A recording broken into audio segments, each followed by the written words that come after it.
Alors, voyons si vous êtes d'accord avec ça. À force de demander sans cesse à leurs équipes de s'adapter, certaines entreprises finissent par épuiser leur principal levier de transformation, l'engagement humain. Et ce n'est pas une impression, c'est un phénomène psychologique bien documenté.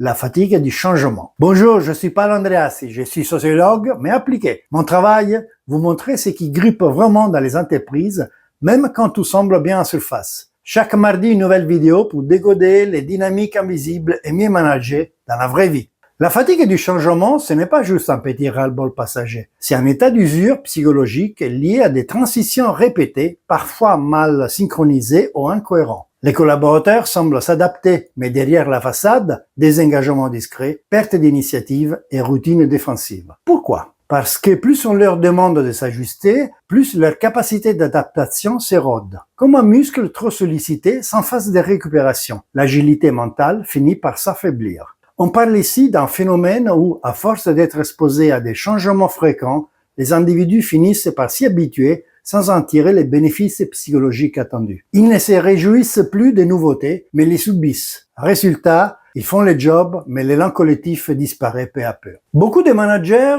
ont une idée commune. Les équipes doivent rester agiles quoi qu'il arrive. C'est une idée répandue. Il faudrait constamment être prêt au changement. Mais dans les faits, les entreprises qui sont en transformation continue, car ils recherchent l'agilité, la digitalisation, la refonte managériale, l'intégration d'outils collaboratifs, les passages au travail hybride, l'automatisation des processus, le déploiement de nouveaux ERP, la mise en place des démarches RSE, la réorganisation post-fusion, la transition vers une gouvernance participative,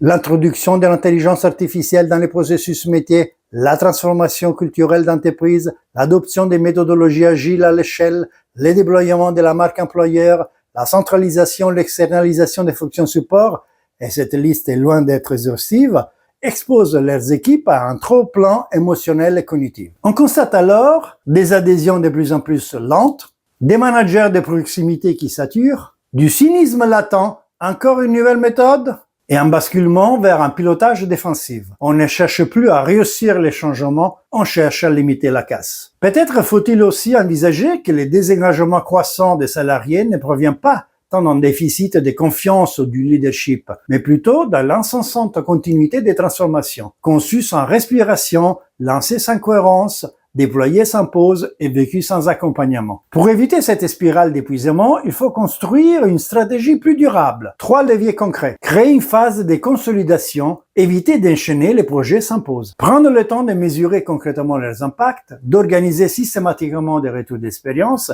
et de détecter les premiers signes d'essoufflement avant qu'ils ne deviennent chroniques. Donner un sens explicite à chaque transformation.